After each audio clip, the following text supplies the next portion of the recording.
Hi guys, welcome back. और आज हम बात करेंगे सी प्लस प्लस में क्लासेस एंड ऑब्जेक्ट्स के बारे में। So let's get started. So guys, मैंने विजुअल स्टूडियो कोड ओपन कर लिया है और हम लोगों ने अपने एक प्रोग्राम फाइल बना लिया, first program dot CPP।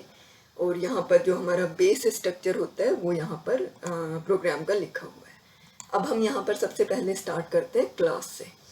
Class, जैसे कि हमने ऑलरेडी डिस्कस किया था, एक स्केलेटन और ब्लूप्रिंट होता है। तो सबसे पहले मैं एग्जांपल लेती हूँ बुक का ही, कि लाइब्रेरी में हमारी एक लाइब्रेरी है और उसके अंदर अलग अलग तरीके की बुक्स रखी हुई हैं। तो अगर मान लो मुझे किसी का नेम डिफाइन करना है तो मैं स्ट्रिंग नेम कर दूंगी यहाँ पर। अगर मुझे किसी की एज डिफाइन करनी है तो मैं स्ट्रिंग एज, इंटीजर एज कर दूंगी। और इस तरीके से हम ये वैल्यूज डिफाइन कर सकते हैं इनकी। बट अगर हमें real type object, real life entities को रिप्रेजेंट करना है, जैसे कि हमें लाइब्रेरी के अंदर बुक्स को रिप्रेजेंट करना है, तो मेरे पास कोई भी बुक डेटा टाइप नहीं होता है। ठीक है, तो उसके लिए मैं क्या करूंगी, सबसे पहले मैं एक क्लास बनाऊंगी। क्लास को हम क्लास कीवर्ड से डिफाइन करते हैं। और बुक के अंदर बी मैंने कैपिटल लिया है। और ये नेमिंग कन्वेंशन है कि जो भी हम क्लासेस बनाते हैं उसमें फर्स्ट लेटर कैपिटल करते हैं और आगे हम उसके डिफाइन करते हैं। तो मैंने एक क्लास डिफाइन की है बुक। अब हम इस बुक की अलग अलग प्रॉपर्टीज और मेंबर फंक्शंस डिफाइन करते हैं। बुक के अंदर क्या क्या प्रॉपर्टीज हो सकती हैं। पब्लिक प्रॉपर्टीज में डिफाइन करती हूँ, बुक का एक नेम होगा, नेम या टाइटल कह देते हैं हम इसे। और क्या होगा, डबल प्राइस होगा। और इंटीजर पेजेस होंगे इसके अंदर।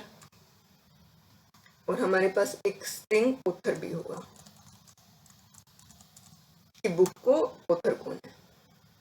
ठीक है, तो ये हमारी एक बुक की बेसिक प्रॉपर्टीज हो गई हैं। इनके लिए हम लोगों ने एक क्लास बनाई है और उसके अंदर पब्लिक प्रॉपर्टीज डिफाइन कर दी है। अब अगर मैं यहाँ पर अपना बुक का ऑब्जेक्ट बनाना चाहती हूँ और उसके साथ काम करना चाहती हूँ, तो ये हमारा कंसेप्ट आता है बुक का ऑब्जेक्ट बनाना। ठीक है, तो अब मान लो कि मैं सबसे पहले, अब हम लोगों ने अब जो ये क्लास डिफाइन किया बुक, इसको अब मैं डेटा टाइप की तरह यूज कर सकती हूँ। बुक अब मुझे यहाँ पर दिखाई देने लग गया, पहले हमें बुक नहीं मिल रहा था।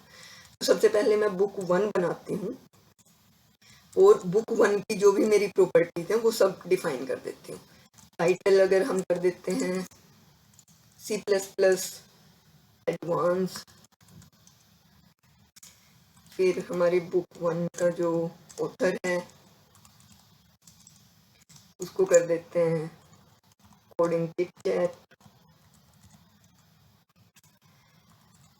बुक 1 का प्राइस हम कर देते हैं 250.50 और इसके पेजेस कर देते हैं हम 100। तो ये हमारा एक बुक ऑब्जेक्ट बना दिया है हमने और उसकी सारी प्रॉपर्टीज डिफाइन कर दी है। और अगर मान लो अब मुझे कुछ भी प्रिंट करवाना है बुक से, बुक 1 डॉट टाइटल अगर मुझे प्रिंट करवाना है तो मैं ऐसे करके यहाँ पर प्रिंट करवा सकती हूँ। ये है बुक 1। मान लो अगर मुझे कुछ और प्रिंट करवाना है, मुझे इसका प्राइस प्रिंट करवाना है,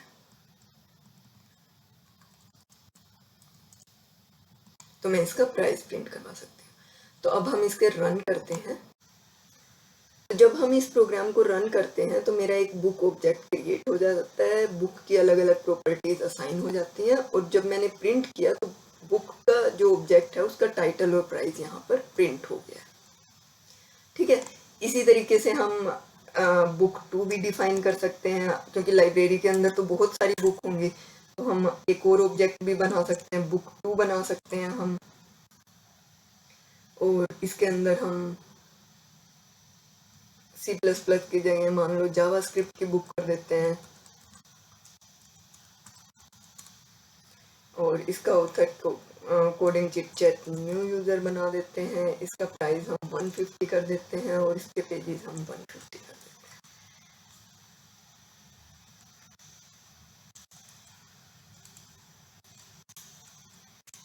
बुक 2 कर देते हैं और प्रिंट करवा देते हैं हम बुक 2 के प्राइस और टाइटल को।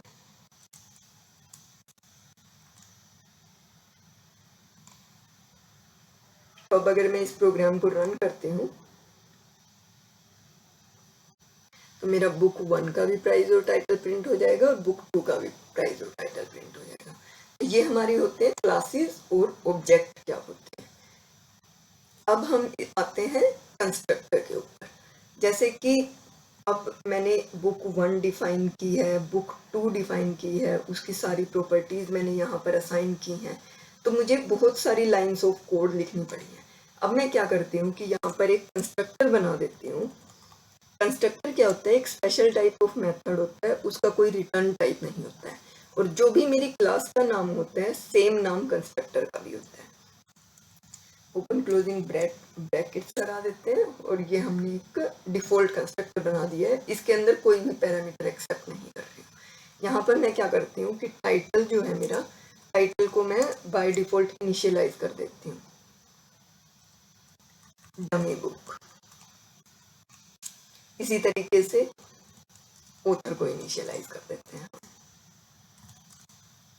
Test author. फिर हम प्राइस को भी ऐसे ही डिफाइन कर सकते हैं। बाय डिफॉल्ट मैं सबको 500 का प्राइस दे देती हूँ और पेजेस भी डिफाइन कर सकते हैं। बाय डिफॉल्ट हम इन सब बुक्स को 250 का पेजेस दे देते हैं।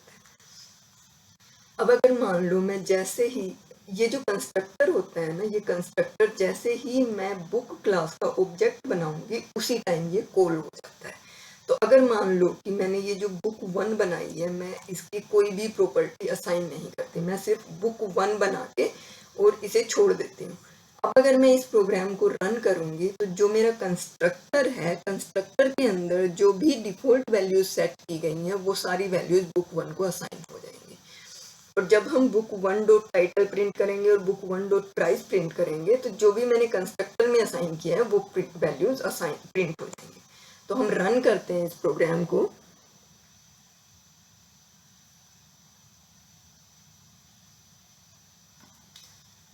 तो यहाँ पर बुक 1 का जो प्राइस और टाइटल है वो डमी बुक और 500.50 आ गया।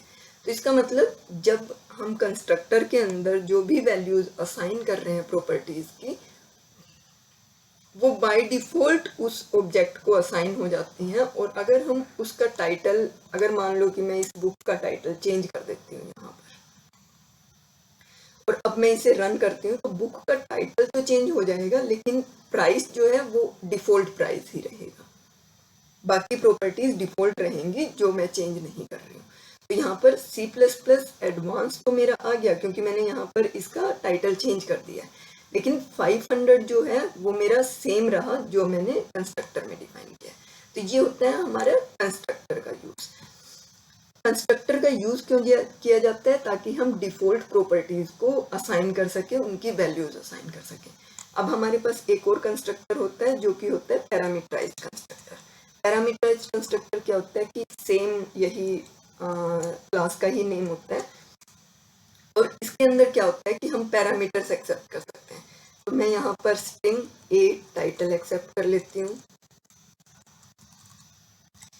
फिर हम स्ट्रिंग ए ऑथर एक्सेप्ट कर लेते हैं, डबल प्राइस एक्सेप्ट कर लेते हैं और इंटीजर पेजेस एक्सेप्ट कर लेते हैं। ठीक है, और यहाँ पर मैं क्या करूँगी, title is equal to a title, author is equal to a author. तो जो भी मेरी इस क्लास की प्रॉपर्टीज हैं उनको मैं जो भी यूजर वैल्यूज असाइन कर रहा है वो वैल्यूज असाइन कर रही हूँ यहाँ पर। ठीक है, तो अब हम क्या करते हैं कि पहले जब मैं अपने बुक क्लास का ऑब्जेक्ट बनाया था तो मुझे 1 बाय 1 सारी प्रॉपर्टीज मुझे यहाँ असाइन करनी पड़ती थी। एक तरीका है कि मैं बाय डिफॉल्ट जो बुक है कंस्ट्रक्टर है बाय डिफ़ॉल्ट जो प्रॉपर्टीज़ असाइन है वो सारी बुक्स को असाइन कर दूँ, लेकिन हमारी लाइब्रेरी में सारी बुक्स का सेम टाइटल, सेम ऑथर और सेम प्राइजेज़ नहीं हो सकते हैं।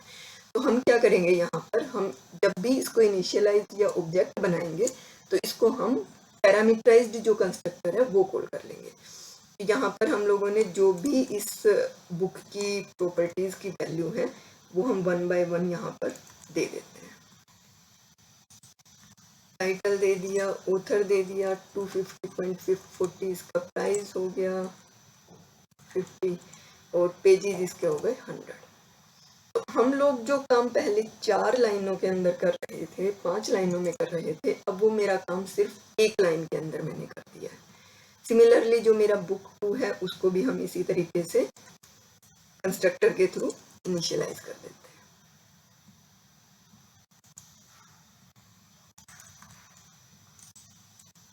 $150.50 इसका प्राइस है और 150 इसके पेजेस है, और जो भी हमारी बाकी की एक्स्ट्रा लाइन्स है वो हम रिमूव कर देते हैं। अब यहाँ पर आप लोगों ने देखा कि मेरा कोड बहुत कम लाइनों में हम लोगों ने लिख लिया है और ऑब्जेक्ट की सारी प्रॉपर्टीज हमने इनिशियलाइज कर दी है और सब कुछ कर दिया। अब अगर हम रन करेंगे तो हमारे हर बुक का अपना टाइटल, ऑथर और प्राइस होगा।